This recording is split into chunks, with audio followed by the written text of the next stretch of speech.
dans cette nouvelle interview. Hello Alors Valérie, aujourd'hui, bonjour hello Stéphanie. Ivan. Voilà, aujourd'hui Bonjour Valérie, bonjour Stéphanie, bonjour à toutes et à tous. nous interviewons aujourd'hui Ivan dans notre rubrique Quand tu oses ta vie. Exactement, Ivan, bienvenue et merci surtout d'avoir dit oui à l'invitation. Pour nous, c'est un immense plaisir de t'accueillir dans notre rubrique et de nous partager aussi ton expérience dans ce que tu as pu oser dans ta vie. Mais écoute, merci à vous pour l'invitation, le plaisir est partagé. Et On va si... te laisser peut-être te présenter parce qu'il y Ouais, a peut-être des gens qui connaissent pas Ivan Skibik. oui, absolument, absolument. Bah, si mes partages peuvent aider, c'est tant mieux. Donc oui, je m'appelle Ivan Skivik, j'ai 38 ans. Euh, J'accompagne les gens vers l'éveil spirituel aujourd'hui. Euh, mais ça fait...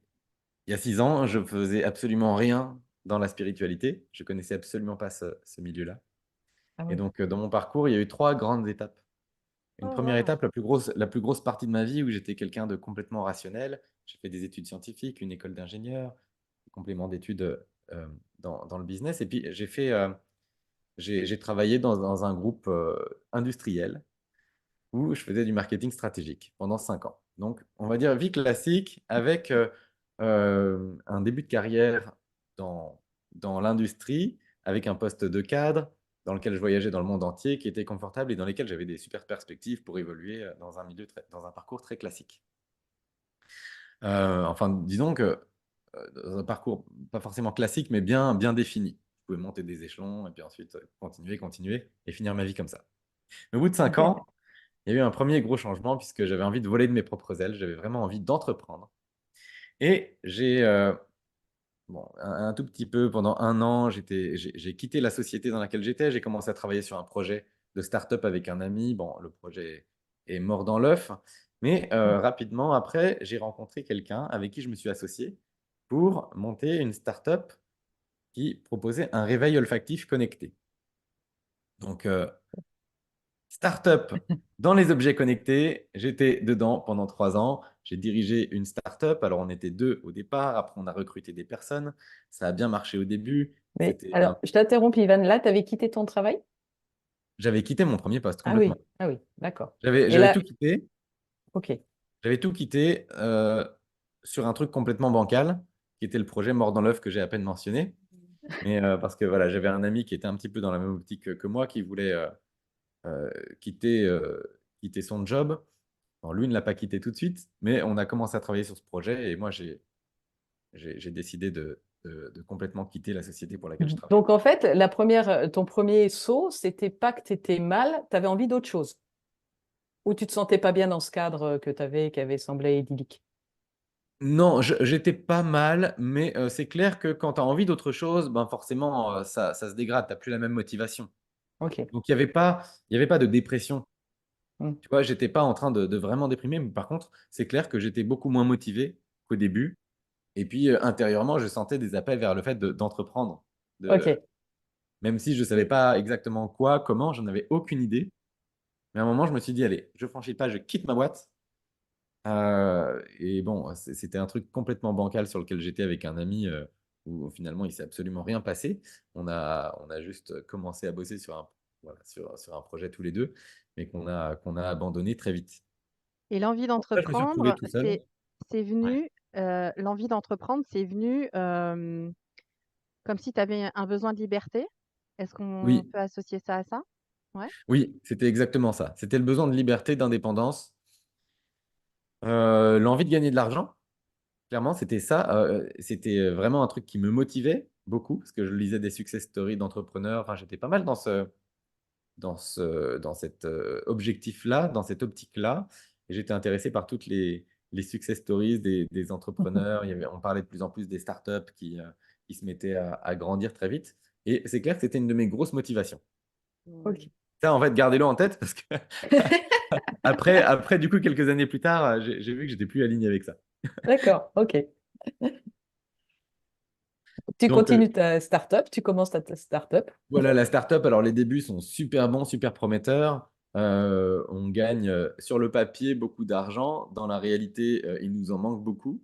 Donc en fait, parce que dans les startups, c'est toujours ça. Si tu veux, tu fais des levées de fonds. On fait rentrer des investisseurs. Ils te disent, ouais, ta boîte, elle vaut 2 millions, ta boîte, elle vaut 2 millions et demi. Et donc, tu te dis, ouais, en fait, mes parts, elles valent. Putain, je suis millionnaire, en fait, mais sur le papier. Parce qu'en fait, dans la réalité, c'est que si ta boîte, elle n'est pas revendue, eh ben, tu l'as jamais, cet argent. Donc, c'est une douce illusion. Et ça se passe souvent dans les startups, puisqu'après, il y avait de plus en plus de difficultés. Et, euh, et puis, en fait, on était dans une course toujours à aller chercher plus de fonds parce qu'en fait, on dépensait plus d'argent que ce qu'on gagnait. Mais c'était une fuite en avant. Et c'est le modèle de plein de startups. Mais si tu veux, quand tu fais ça, toute ton énergie, tu le mets à aller en avant, à espérer, euh, à courir après l'argent. C'est stressant. Et puis, en plus de ça, alors moi, il y avait mon premier garçon qui était en train d'arriver. Il est arrivé même sur la fin. Ça a changé complètement mon équilibre.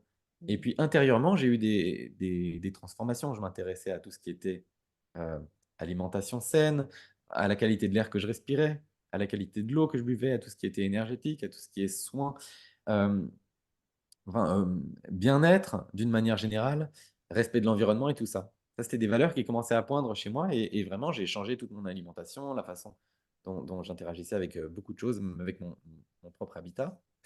Et, euh, et je me dis, mais en fait, ce que je suis en train de vendre là, c'est un réveil qui est fait en matière plastique, donc pur plastique, qui est fabriqué en Chine. Donc, ok, c'est un peu loin quand même, c'est pas forcément top. Ils balancent des parfums qui sont faits qui contiennent des composés organiques volatiles, donc des trucs qui sont pas bons pour la santé. Même si, ok, ça sent bon, mais en fait, derrière, pour fabriquer ces parfums, il y a quand même des produits dedans qui ne sont pas les plus sains. Et en plus, c'est branché sur secteur et à côté de la tête, puisque c'est placé sur la table de chevet. Et un truc branché sur secteur, bah forcément, ça rayonne, ça fait des radiations électromagnétiques, même si c'est pas non plus une box Wi-Fi, c'est clair. Mais tout ça fait qu'en fait, moi, j'essayais de mener une vie qui était complètement à l'opposé, et je m'aperçois que je vends, que l'objet de ce que je fais, c'est une course vers toujours plus d'argent qui est épuisante et pour un objet qui répond pas, qui n'est pas en adéquation avec mes valeurs, enfin, voire même c'est complètement à l'opposé. Ok. Mais ça, ce que j'exprime aujourd'hui, j'avais pas cette lucidité pour le voir comme ça à l'époque. Mm. À l'époque, je me sentais mal, je comprenais pas trop pourquoi. Après, avec le recul, j'ai réussi à mettre des mots dessus et à analyser ce qui s'était vraiment passé. Et donc, en fait, je me suis retrouvé vraiment en burn-out, avec un matin où je n'arrivais même pas à aller dans l'entreprise qui était à quelques kilomètres de chez moi. Elle était vraiment pas loin. J'arrivais pas à y aller et dans l'entreprise que j'avais moi-même fondée. Et ça a mis combien de temps, ce temps où tu as finalement cette course J'ai effrénée? décliné. J'étais de plus en plus en souffrance. Je voyais pas trop ce qui m'arrivait. Mais il y avait beaucoup D'accord. de choses qui se passaient dans ma vie. Parce que je te dis, l'arrivée d'un nouvel enfant, des choses qui bougent personnellement, un équilibre entre sport, sommeil, etc., qui a été complètement chamboulé avec l'arrivée de mon premier. Donc en fait, je maintenais un équilibre de manière assez artificielle en faisant du yoga tous les matins, en faisant du sport, etc. Et quand mon fils est arrivé, mais plus moyen de faire du yoga le matin parce que je dormais pas, j'avais besoin de dormir le plus possible.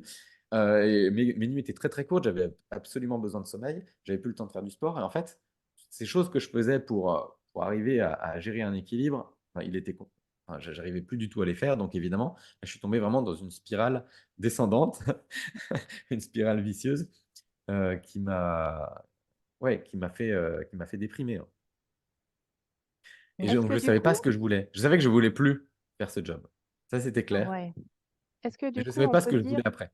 on peut dire dans le chemin qu'il y a une adaptabilité à chaque fois? Est-ce que tu as ressenti ça en fait dans ton chemin là, même au tout début, de te dire, eh ben, je me réadapte et je me réinvente par rapport à ce que je peux vivre actuellement? Bah là, en fait, oui, complètement. De toute manière, tu ne veux pas rester ta vie à déprimer ou à un moment, il faut faire quelque chose. Tu vois, il y a des choses qui te motivent. Bon, là, au moins, ce qui était bien, c'est que j'ai vu que j'étais plus motivé, donc je voulais faire autre chose. Donc, je savais ce que je voulais plus, mais je ne savais pas ce que je voulais. Ce qu'il y avait derrière, c'était inconnu. Et donc, en fait, ce que j'ai fait là, c'est que j'ai décidé de voir un coach de vie, pour travailler un petit peu, voilà, me poser les bonnes questions et faire un début de travail. Et je suis sorti au bout de quelques mois de ce travail de coaching en me disant, c'était les mots qui me venaient en tête, un truc hallucinant, et je veux être guide spirituel. Et je ne savais pas ce que c'était. Dites-vous qu'en fait, au moment où je me suis dit ça, je ne savais même pas ce que voulait dire le mot spiritualité. Vraiment. Ok. Et tout ce que je fais aujourd'hui, j'en avais aucune idée que ça existait. Mais simplement, il y a eu un flash, boum. Et en fait, bon, je me suis aperçu que, tu vois, même déjà à ce moment-là, il y avait de plus en plus d'intuition qui venait. Et c'était ça, c'était une parole d'intuition qui naissait. J'arrivais pas à la placer dans un concept parce que pour moi, spiritualité, je ne savais même pas ce que ça voulait dire. Guide spirituel, je n'en avais jamais vu, je ne savais même pas ce que c'était. Mais finalement, c'était déjà là. Et puis en fait, à ce moment-là, j'ai commencé à m'intéresser de plus en plus et à me former dans le domaine des soins énergétiques. Mais je ne savais même pas pourquoi. À un moment, je me dis, je vais faire du magnétisme, mais je ne sais pas ce que c'était. J'avais jamais rencontré quelqu'un qui avait été magnétiseur, jamais consulté quelqu'un qui faisait ces trucs-là, jamais vu de vidéo ou lu de livres sur ces sujets. C'est genre un matin, je me réveille, ah bah ouais, je vais m'intéresser au magnétisme, je ne sais pas ce que c'est, mais je vais faire un stage, carrément. Et puis un peu plus tard, pareil pour le chamanisme. Et puis, je me suis aussi initié au Reiki. Enfin voilà, donc en fait, j'ai commencé à explorer des choses énergétiques. Et puis, en fait, j'ai été assez vite intéressé et j'ai poursuivi l'expérience. J'ai expérimenté deux, trois trucs. Et Et en fait, sur ce temps-là, tu faisais encore ta start-up ou tu avais... non, la startup, je l'avais quittée. Là, Ah c'était oui, plus possible. ok. Je l'avais complètement quitté. Alors, j'ai fait ça Mm. en bon terme hein, parce que j'avais un associé. On s'est quitté de manière propre. Euh, voilà, les choses se sont. Alors, évidemment, il y avait un peu de tension. C'est jamais évident quand tu as un des deux fondateurs. Et en plus, il y a des fonds d'investissement qui ont investi. Tu vois, ils investissent sur nous. Et puis là, je leur dis un petit peu plus tard, bon, bah, en fait, les gars, je me barre, désolé, mais je peux plus. C'est quand même un coup pour tout le monde. Mais en fait, la vie est comme ça. Tu vois, je peux pas me forcer à faire un truc que je veux pas. C'est pas du tout. Mm. Ce que j'entends dans tes deux déjà histoires, c'est qu'à chaque fois, tu voulais changer, pouf, tu passes à l'action. En fait, toi, tu Oui, tergiverses pas pendant très longtemps. Tu sens que ça va pas, tu changes. voilà. Mais en fait, le moment où ça va pas, tu vois, ça a quand même duré un petit peu. Ah, Mais au bout d'un moment, je pense que c'était suffisamment gros pour me dire, allez, c'est bon, là, je fais quelque chose. ok. C'est- Mais effectivement, tu vois, le malaise, c'est pas du jour au lendemain, boum, t'as plus envie. Dans mon expérience, c'était graduel. Ah bah ouais, mais je suis de moins en moins motivé dans ma boîte. Ah puis comme par hasard, je commence à lire des livres de Timothy Ferriss et des trucs comme ça qui me donnent envie, tu vois, d'entreprendre. Et puis je parle avec des gens, puis je rencontre des mecs qui font ça. Et puis bon, comme par hasard, tu vois, il y a mon intérêt qui passe vers autre chose. Et puis ben, forcément, ce que je fais, il y a moins de motivation. Et dans la Mm. deuxième expérience, là, de la passer de la startup à ce que je fais aujourd'hui, là, c'est pareil, ça c'était un petit peu différent, mais c'était surtout des questions de valeur là qui n'allaient plus. Ouais. Donc, motivation, mais surtout valeur. Et puis, envie de quitter ce stress, envie de quitter un monde où je me suis aperçu qu'en fait, les valeurs enfin, pourquoi j'avais fondé cette startup? Comme je vous l'ai dit, envie de liberté, d'entreprendre. Donc, ça, c'est OK, c'est toujours resté. Envie de gagner beaucoup d'argent. Bon, ça, j'ai revu ça après. Parce que finalement, je me dis, oui, en faisant ça, je pouvais gagner beaucoup d'argent. Euh, mais je pouvais surtout me bousiller la santé, être stressé, et en fait, et j'avais pas envie de vivre dans ce truc-là. Et en plus Mm. de ça, l'objet même de ce que je vendais, enfin, correspondait pas à mes valeurs. Donc là, clairement, ça n'allait pas. Donc, j'acquiers quand même un certain nombre un certain bagage en énergie, puis surtout en connaissance, avec tout ce que je pioche partout. Et j'ai la folle envie d'écrire un livre pour partager. J'ai envie de partager. Et là, euh, m- ma femme me dit, écoute, pour partager, tu pourrais peut-être faire des vidéos. Plutôt que d'attendre d'avoir fini ton livre, de trouver un éditeur et qu'il soit édité, Inch'Allah, tu pourrais peut-être commencer à partager dès maintenant. Et là, je me suis dit, ah, mais c'est une super idée. Et j'ai commencé ma chaîne YouTube comme ça. Et donc, c'est sur cette envie Ok. de partager, mais vient un livre. Et 5 ans plus tard, j'ai toujours pas de livre. Mais j'ai partagé. Et en fait, j'ai commencé à partager. Et en fait, j'étais passionné parce que tout ce que j'avais appris, bah, je pouvais le transmettre. Même si au début, il n'y avait personne qui regardait ma chaîne, mais en fait, j'avais une telle motivation et je faisais ça, mais de manière complètement désintéressée. Je ne savais même pas qu'une chaîne, on pouvait la monétiser. Bon, en fait, ça rapporte rien, hein. Vraiment pas grand-chose. Je ne savais même pas que derrière, j'aurais quelque chose. Je ne savais même pas. J'avais envie de partager. Et c'est né vraiment de cette envie de partage désintéressé. Et Et là, tu nous parles de ton épouse. Et comment a réagi ton entourage avec ces changements comme ça de vie radicale? Tu étais soutenu ou les gens autour Non, de toi, non? non, c'était compliqué. Alors, premier changement, c'était mes parents, principalement, qui me disaient mais fais pas ça, mais travaille encore 5 ans, 5, 7 ans dans ta boîte pour te sécuriser, pour ceci. Alors, tous les discours des vieux, entre guillemets, enfin, les discours hyper conservateurs du t'as un job, surtout le quitte pas. Alors, ça, c'est la dernière connerie à, à faire. Faut jamais écouter ce genre de truc parce que sinon, on vit pas. Mais en fait, mais c'est dur parce qu'en fait, quand tu as toute la société, enfin, et principalement, enfin, moi, je parle des personnes euh, mes parents, à l'époque, c'était mon référentiel. Enfin, tu vois, en termes de conseils, c'est vers eux que je me tournais pour avoir les conseils sur ce que je faisais. Et bon, et quand tu as les personnes piliers pour toi qui te disent ça, qui sont freinés, qui sont en train de freiner et qui n'encouragent pas tes élans, c'est compliqué. Mm. Franchement, c'est compliqué. Et à ce Mais bon, moment-là, j'étais quand qu'est-ce que même tu... suffisamment, c'est pas eux qui décidaient de ma vie. Et puis j'étais quand même suffisamment, toujours intérieurement, suffisamment entrepreneur pour me dire, bon, bah tant pis, je fais quand même ça. Mais ça crée quand même des freins, même énergétiquement, tu vois, quand tu as d'autres qui s'inquiètent pour toi, parfois il vaut mieux pas leur dire du tout, faire tes trucs et puis y aller. Mhm. Bon, en fait, il y avait pas, enfin voilà, c'était simplement, ils me donnaient leur avis, ils me dissuadaient de faire ça. Il n'y avait pas plus, tu vois. Mais il y a d'autres personnes aussi qui disaient, ah, t'es sûr, c'est quand même pas très prudent. Euh, j'avais pas de personne autour de moi qui me disait vas-y, fonce, fais ce que t'aimes. Et comment tu as pu Et moi, c'est passer ce ça en fait cap, que je. justement? Pardon? Comment tu as pu passer ce cap de dire à un Bah, moment donné, même si les autres sont pas d'accord, comment tu t'es dit, ben non, c'est vers ça vraiment que je veux aller? C'est quoi bon, qui a en appuyé fait, ta certitude, en fait? si tu veux, le fait d'en parler avant et que les gens te disent non, c'est pas ça, bah, ça rajoute des freins. Mais au final, c'est toi qui es maître de ta vie, c'est toi qui prends les décisions. Et moi, j'ai toujours eu ce côté quand même, dans l'esprit, enfin, intérieurement, toujours un côté entrepreneur, mais dans le sens entreprendre sa vie. Tu vois, Mm. oser faire les choses. Bon, bah, si on ne le fait pas, on passe à côté de sa vie. Donc, au bout d'un moment, enfin, faut le faire. Même si tu sais pas et c'est OK de ne pas savoir ce que tu vas faire. J'ai traversé des périodes de flou. Mais se dire à un moment, allez, c'est bon, je me bouge, je prends telle action. Parce qu'en fait, poser des actions, c'est ça qui est important. Mm. Et donc, j'ai fait ça. Et la deuxième fois, donc là, c'était avec mon épouse, euh, qui, donc, à qui je. Enfin, elle, je crois que je l'ai. J'avais. Attends, j'en étais où? Ah oui, c'était au moment de la start-up.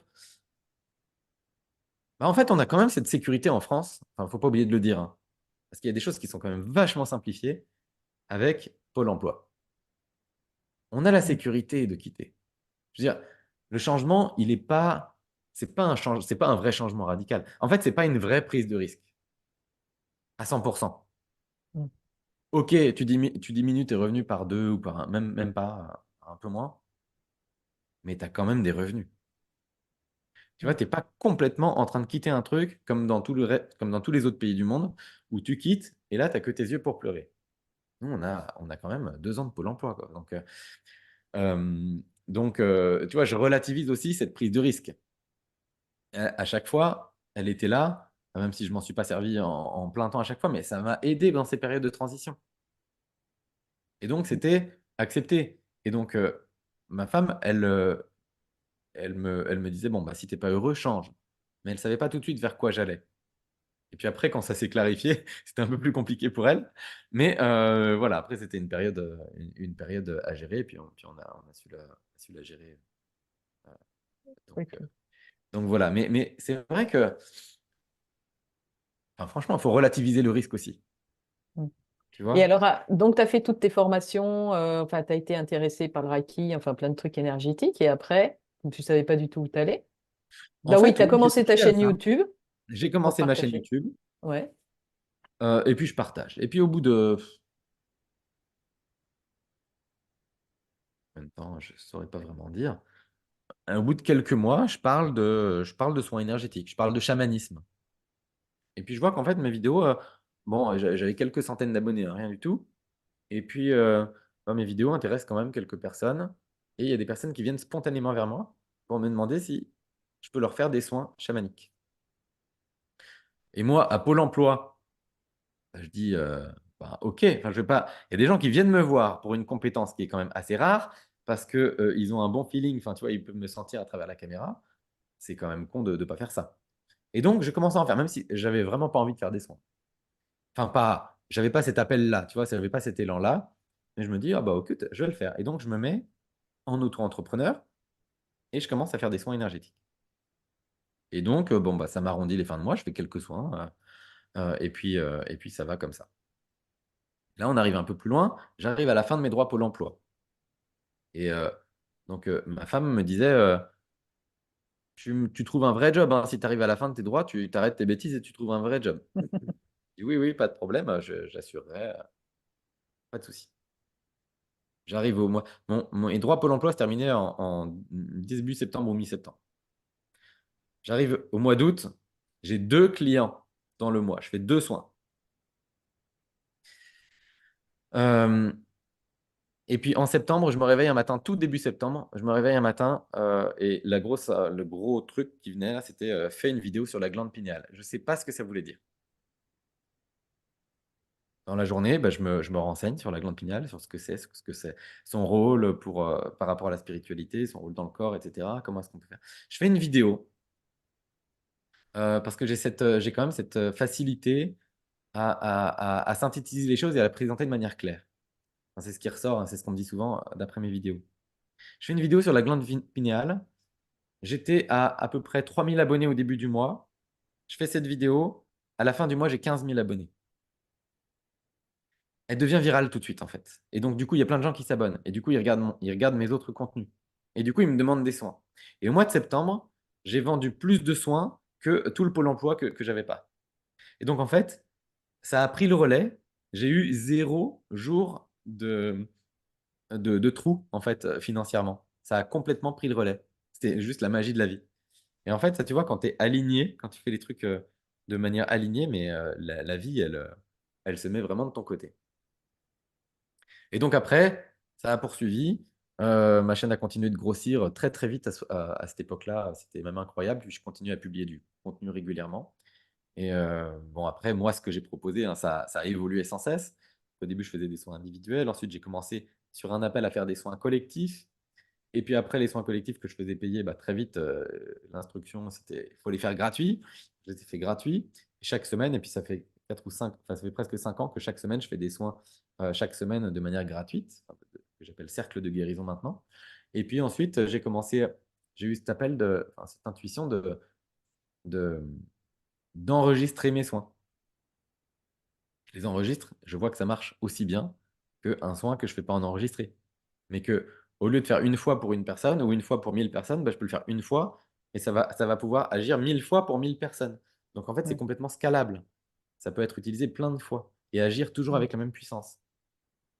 Et donc après, j'ai commencé à proposer mes premiers services donc d'infopreneur, entre guillemets, parce que là, j'ai vraiment commencé à vendre des soins sous forme de numérique, des packs de soins, un pack pour développer l'abondance dans sa vie, pour développer les capacités extrasensorielles et puis sur d'autres thématiques. Et puis voilà, bah, après, ça a commencé vraiment enfin J'ai une voilà. Et après, question. j'ai plus du tout eu de problème, Oui, c'est moi devenu aussi. vraiment mon activité Ah, à plein temps et sans problème. d'accord. Bon, on a des Vas-y, questions, Stéphanie. je crois. Allez. Moi, ce qui m'intéresse, c'est cette phase aussi enfin, que tu as expliqué, t'as donné des soins gratuitement.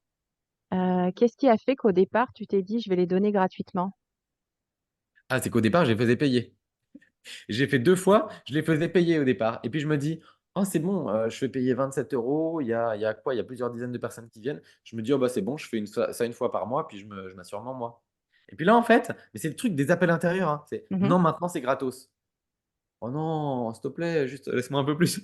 Et en fait, Ah bon, bah, je oui. les ai fait gratuitement. Et là, en fait, c'est pas 40 personnes. Mon premier truc gratuit, c'est 4000 personnes qui participaient. Ok. Et sur ces 4000 personnes, en fait, il y avait tellement de manifestations géniales que, en fait, ça m'a juste encouragé à faire toujours plus et à aller dans cette voie. Et si j'avais Hmm. pas fait payant au début, je me serais jamais cru capable parce que j'avais des croyances limitantes. On en a toujours, hein, mais là, j'avais une grosse croyance limitante qui est comment faire un truc à 4000 personnes, j'y arriverai jamais. Et en fait, c'est très bien que ça ait commencé par 40. Ouais. Parce qu'en fait, Alors, je me suis dit, ah, en fait, ça marche sur plein de personnes. Eh oui. Plein, c'est j'avais relatif. une question, Ivan. Tu nous dis que finalement, quand on est aligné, la vie nous apporte la magie de la vie. Alors, quels sont tes signes chez toi? Quand est-ce que tu sais que tu es aligné? et qu'est-ce que tu sais que tu n'es pas aligné? Tu as un ressenti à l'intérieur? Qu'est-ce qui se passe? Tu peux dire une indication pour des gens pour qui ça ne parle pas, en fait. Bah, l'indication, c'est la joie. La plus Ok. grosse indication. La plus grosse indication, c'est la joie que tu as à faire quelque chose. Est-ce que tu as l'élan? Est-ce que tu as la joie? Mais vraiment, c'est le premier indicateur, je dirais. Ok, d'accord, Donc, savoir super. si tu as le peps pour faire quelque chose, bah alors mais vas-y à 200%. Et puis aussi, il y a une sorte, enfin, tu vois, intérieurement, même dans la respiration et tout, quand tu te connectes à ce que tu vas faire, à ce que tu veux, il y a une sorte de fluidité qui est là. Moi, je me rappelle quand j'ai pris certaines décisions, il y a des moments où j'ai senti, pouf, je sentais mon ventre, mais qui venait tout détendu. Et je me suis aperçu qu'avant, pendant je ne sais pas combien de mois, il y avait une tension du coup, mais que je ne sentais pas. Je l'ai senti Mm. grâce à la détente qui est arrivée après. Mais c'est quand j'ai su quand j'ai pris certaines décisions, tu vois, ou quand j'ai posé certains Ok, actes. il y a un relâchement à l'intérieur. Et là, si aujourd'hui, tu avais un petit conseil pour le Ivan d'il y a quelques temps, tu Ivan, il y aurais... a quelques temps, bah, j'ai beaucoup de compassion pour lui. euh, Parce que en fait, il a vraiment, il sait quand même bien écouter. Mais si je pouvais lui donner un conseil, c'est n'attends pas plus longtemps. Hmm, Parce que parfois, on reste trop longtemps dans ces phases de d'incertitude où on se sent pas bien. Et pourquoi pas les regarder tout de suite, tu vois? Parce que parfois, on les regarde pas, on n'ose pas, ou on passe sa journée à loser. Et en fait, on peut juste tourner son regard plus vite vers ces choses, OK, parce qu'on sait que ça peut faire un petit peu mal. Mais en fait, plus on va vite, plus on évite de la souffrance, en fait, plus tard. ouais. C'est Parce que cette période oser. Ouais, d'attente, ouais. bah, elle est pas confortable et finalement, c'est que de la souffrance. Mm. Et autant aller directement vers des choses qui sont mieux, même si encore une fois, parfois, on ne sait pas ce que ça va être, mais on peut quand même poser des actes, poser des actions et se mettre en mouvement. Et ça, c'est important aussi. Et ça, j'ai Oui, su le faire. Tu vois, donc, c'est pas ça. Mais, donc, le conseil que je me donnerais, c'est plus, OK, n'attends pas plus. N'attends pas plus et fais les choses. Et combien de temps il t'a fallu pour à chaque fois te mettre le déclic de l'action? Ah, c'est dur à dire. Parce qu'en fait, tu sais, Ouais, le moment où ça commence à pas aller trop bien, c'est toujours un peu flou. Au ouais. début, Mm. allez, tu vas être un peu moins motivé, mais tu fais quand même les choses. Et puis, je pense qu'on peut aussi facilement faire l'autruche sur sa situation. Mm. Bon, bah non, mais après tout, j'ai pas très bien dormi. Puis en fait, c'est l'hiver, et les nuits sont plus courtes, donc c'est normal, je suis moins motivé. Enfin, tu sais, tu peux te raconter des histoires aussi. C'est la lune. Voilà. Non, mais en fait, tu vois, les choses n'étaient pas, dans mon expérience, en fait, c'était pas aussi évidentes Mm, mm. dans ces changements. Mais au bout d'un moment, ça grossit, et puis le mal-être devient permanent et il devient suffisamment gros pour qu'on puisse se porter attention dessus. Donc là, tu conseillerais à Nathan, enfin, au Ivan de dire, mais n'attends pas que ce mal-être soit si gros tout de suite et agis si Bah ouais, possible. en fait, Voilà. même Mm. le conseil, ce serait peut-être même plus un conseil général que je peux donner, c'est régulièrement, genre une fois par trimestre, se poser la question sur son état et faire un point. Tu repars de zéro, feuille blanche, tu dis comment je me sens. Mm. Ce que je fais, c'est aligner. En fait, et même avant de se poser ça, c'est qu'est-ce que j'aimerais faire? C'est quoi mon truc idéal? Parce que peut-être que c'est pas ce que tu fais aujourd'hui. Mm. Et donc, Ok. c'est se remettre en question, revenir se questionner, venir s'intéresser à son soi d'aujourd'hui. Parce qu'en fait, on change tout le temps. Oui. D'ailleurs, c'est ce que tu nous partageais par rapport à ton nouveau projet qui est en train d'émerger là. Exactement. En fait, ça fait 3 ans. Merci, ça fait une super transition parce que là, il y a encore un changement, même s'il n'est pas aussi radical dans la mesure où j'ai trouvé ma mission. Hein, c'est clair. C'est d'aider les personnes à monter sur leur chemin d'éveil. C'est ce que je fais depuis longtemps. Je l'ai fait à travers des soins, mais dans la forme, il y a un changement. Dans la forme, je sentais que depuis quelques temps, ben, enregistrer des produits audio et les vendre en mode infopreneur comme ça, euh, c'était plus ce qui me faisait vibrer. Mm. Et je sais, j'ai des super retours des gens, mais il manquait un truc, j'avais envie de changement. Et du coup, bon, bah, j'observe un petit peu ce qui se fait autour, puis j'ai des idées. Et donc là, je lance j'ai commencé à lancer sur un tout petit nombre de personnes pour tester une communauté privée. Et donc, c'est une communauté où on se rencontre 3 fois par mois. Il y a des lives 3 fois par mois avec des séquences spécifiques où on va faire des soins de nettoyage, après un travail sur l'ouverture et puis un travail d'intégration d'énergie avec bien sûr plein de temps d'échange, un canal pour échanger en privé 24/24 et pour aider les gens à monter sur leur chemin d'éveil. Et en fait, je passe de. Enfin, c'est cette transition intérieure hein, je sentais qu'elle venait, mais voilà, elle s'est mise en forme. du monde vraiment des soins, de l'énergie, au monde de la présence et de l'enseignement. Donc un très gros changement, mais qui se fait de manière douce à travers cette communauté, parce que je sais combien, et je le sens, et combien c'est génial et combien c'est aligné en fait. Mm. Là où, bah, en fait, enregistrer des trucs, bah, attends, ça fait 3 ans que je fais ça, c'est bon, j'en ai un petit peu marre, même si je sais parfaitement faire, et je le fais très bien. Et les soins que je fais, j'ai des retours merveilleux dessus. Donc, c'est pas un doute. Je sais que là-dedans, je pourrais faire carrière. Mais entre guillemets, tu vois, si je Ouais. compare à mes vies d'avant, oui, les choses vont bien, je me débrouille super bien. Mais en fait, c'est plus ça qui vibre tellement. Par Ouais. contre, aider les gens, faire plus de relationnel, vraiment être plus avec eux et leur proposer des choses qui sont vraiment, voilà, en mode c'est des partages et à chaque fois on se rencontre et on se voit. Et ça se fait sur Zoom à chaque fois. Donc je vois les gens et je vois les interactions et ils me posent des questions et je réponds. Et puis on vit vraiment des trucs forts énergétiques. On est tous ensemble. Et en fait, être avec des gens qui sont ultra motivés parce qu'ils s'engagent dans ce processus, mais c'est magnifique. Ouais. Et en fait, Et, je suis le premier à bénéficier de ça, tu vois, de mm. cette lumière qui se dégage de tout ça. Et donc, oui, Et là, je complètement mon business. Et tout ce que je vendais avant, je le mets en gratuit dans ma communauté.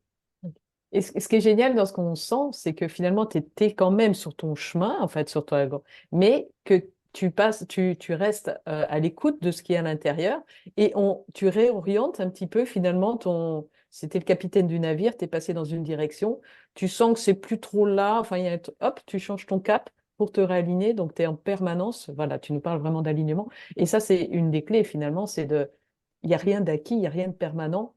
Et même si on est sur quelque chose qui nous expanse, ben, se dire, attends, là, je sens une baisse, hop, je réoriente pour aller encore me réaligner vers ce qui m'intéresse le plus, quoi. Et C'est c'est ça ça. la vie, en fait. La vie. Ouais, c'est ça. Parce que si tu veux, la mission générale, elle est là, hein. La mission, je suis dedans, il n'y a pas de problème. Aider les Mm, gens sur leur chemin d'éveil. Mais dans la forme, mm. ça évolue. Et c'est de Le s'autoriser grand à cap, il changer, en reste. fait. Mais comme tu Ouais. dis, tu vois, le grand cap, il reste. Mais parfois, bah, ouais, bah, en fait, tu prends une autre route, simplement. Mm. Parce que c'est une route qui est plus, qui est plus propice à ce que tu as envie de faire, de découvrir.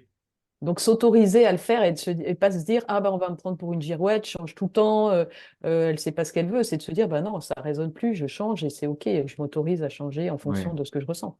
Ben oui, mais en fait, et puis ce que les gens pensent de nous, bon, bah, c'est pas. On s'en fiche. Ouais, c'est ça.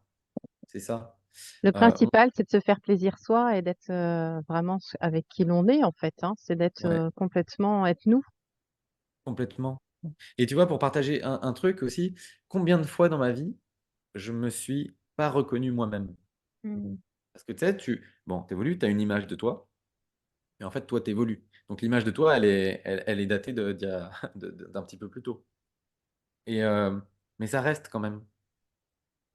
Et puis, un mois plus tard, par exemple, plusieurs fois, je me suis engagé dans des formations qui avaient lieu, où je m'inscris à des stages, des choses comme ça, qui ont lieu 6 mois plus tard. Mm. Hyper motivé, oui. 2 mois plus tard, en fait, non, mais en fait, là, ça résonne plus du tout. Bon, bah, j'annule. Ou je commence un truc, oui, où je commence des choses, et puis en fait, ah, mais en fait, ça résonne plus. Bon, bah, c'est OK. Mais parfois, c'est vraiment perturbant de me dire, parce que c'est arrivé tellement de fois, je me dis, mais en fait, je me reconnais plus, je sais plus qui je suis. Mais parce qu'en fait, le je suis, il est là. Et on n'est pas ses intérêts, on n'est pas ses émotions, on n'est pas son mental. Il y a un truc qui est immuable au milieu, mais la forme, tu vois, elle bouge, elle évolue. Et ça, Ouais. c'est OK, il faut savoir. Et tu vois, je pense que c'est pour ça aussi que les personnes qui nous regardent qui ont le plus de mal avec notre propre changement, c'est les personnes qui nous connaissent depuis longtemps. Parce qu'elles restent avec une image de nous qu'elles Mm. ont connue. Et Ouais. donc, du coup, après, c'est dur de nous reconnaître en tant que nous aujourd'hui. Ouais. Donc, une personne qui va te rencontrer aujourd'hui, bon, bah, elle voit ta vibration aujourd'hui, elle la sent, t'explique ce que tu fais, c'est OK. Mm. Mais parfois, c'est dur de regarder même les autres en se disant, je fais abstraction de son passé, de ce que je sais. La personne d'aujourd'hui, elle est comme ça. C'est dur, tu Ouais. vois, de ne pas être influencé par tout ce bagage. Et Bah d'autant oui. En plus fait, pour c'est les pareil sur parents, je son pense. regard sur soi. Oui, d'autant plus pour les parents, parce qu'on connaît Ouais, nos enfants et on se dit, ben oui, ça va perdurer comme ça, mais eux aussi, ils changent. Donc c'est bah assez oui, intéressant parce que je fais le lien avec ce que tu disais au tout départ, où tes parents t'ont dit, ben non, il faut rester parce que ça doit être tracé comme ça pour toi, parce que c'est ce qui semble bon pour toi. Et en fait, ils ont cette version-là du savoir, en fait. On a cette version-là, nous, des fois, en tant que parents. Oui, puis là, en fait, c'était plus que ça, c'était la projection de leurs propres inquiétudes, tu vois, Ouais. et de leur propre modèle, parce qu'à l'époque, bah ouais, on faisait carrière en rentrant dans une boîte, on restait je sais C'est pas ça. combien d'années. Ouais. Maintenant, je connais pas de personne qui reste plus de 3 ou 5 ans dans une boîte, quoi. Dans les générations jeunes, c'est juste même plus du tout possible. Bah oui. Exactement. Si tu avais vraiment une phrase, un mot à donner aux personnes pour oser, qu'est-ce qui fait qu'ils passent le cap, en fait? Bah, en fait, c'est de se poser la question, qu'est-ce qu'il pourrait y avoir de pire? Euh, Tu vois? Posez-vous cette question, qu'est-ce que vous avez à perdre, en fait? Qu'est-ce que vous avez à perdre à mais OK, il y a le mental qui va répondre plein de trucs. Ouais, bah, j'ai à perdre mon job, j'ai à perdre mon argent, j'ai à perdre ma sécurité, et cetera. Mais en fait, heu, non, en fait, c'est même plus, pensez que vous avez tout à gagner. C'est plutôt ça le message. Parce qu'en fait, si je vous fais vous poser des questions, ça va pas. Parce qu'il y a le mental qui va venir là. Mais en fait, le message, du coup, c'est vous avez tout à gagner. Vous avez tout à gagner. C'est pour vous, pour votre expérience, pour votre propre estime de vous-même. Tu y vas, tu fais les trucs, après, tu peux que en être fier, même si tu te vautres, même si ton truc marche pas, c'est pas grave. Il y a rien qui, on peut pas mourir de ça. En fait, on peut que avoir plus d'expérience de vie et on peut que s'enrichir. Et est-ce qu'il faut En fait, dire oui aux on peut que expériences? gagner, on peut que gagner à se suivre et à bouger. Et est-ce que du coup, il faut se dire oui aux expériences? Tu disais tout à l'heure, on m'a sollicité pour des soins et j'ai dit oui. Bah, en fait, Ouais. là, c'est une question de simplement d'alignement avec moi, tu vois, ça résonnait. C'était ah bah oui, en fait, je sais faire et puis et puis j'ai envie. Enfin, j'ai envie. J'avais pas cet appel, j'aurais jamais fait spontanément, mais le fait que des gens viennent vers moi, Mm. bah, c'est plus facile. Quand on vient, en fait, moi, je suis dans ce tempérament-là. Parfois, pour faire enfin, euh, pour faire des choses pour d'autres, je vais pas aller m'imposer. Tu vois, je vais jamais, je vais pas aller proposer directement des trucs. Mais par contre, quand les gens viennent me chercher, ouais, je suis d'autant plus, je suis vraiment content de le faire. Sinon, sinon, j'ai un petit peu de mal, tu vois, à aller ou à proposer ou à forcer des trucs, entre guillemets. Et Par d'ailleurs, contre, quand on vient me chercher, oh, mais oui. Et là, ça sonnait juste. on te remercie parce qu'on est venu te chercher pour cette interview. Ben Et Ouais. voilà. vraiment, tu as dit oui et merci Voilà, pour je vous aurais pour pas vos contacté échanges. spontanément pour aller faire une interview, évidemment, mais alors on Voilà. vient me chercher, mais oui. D'accord, bah, Merci c'était à vous. vraiment. Merci parce que tu nous as partagé des super astuces. On a passé un Ouais. super moment. Ouais. Et Merci. Merci est-ce que. pour toutes tes clés. Oui, Vraiment. voilà. Eh ben écoute, Ivan, voilà, bah merci. On peut pas dire un autre mot, hein, c'est le plus grand qu'on ait, C'est mais ça. on est vraiment dans une grande gratitude. Et merci. Ben, Qu'est-ce qu'on merci à fait? vous, vraiment, c'était un plaisir partagé. Et puis, j'espère que ça résonnera et que ça pourra aider les personnes qui regarderont. Merci Oui, infiniment. j'en suis sûre. Merci en tout cas de ta belle présence et d'avoir éclairé sur ton chemin. Merci Valérie, merci Stéphanie. Merci à toutes et à tous. Merci à toi, merci Valérie. On se dit à très bientôt.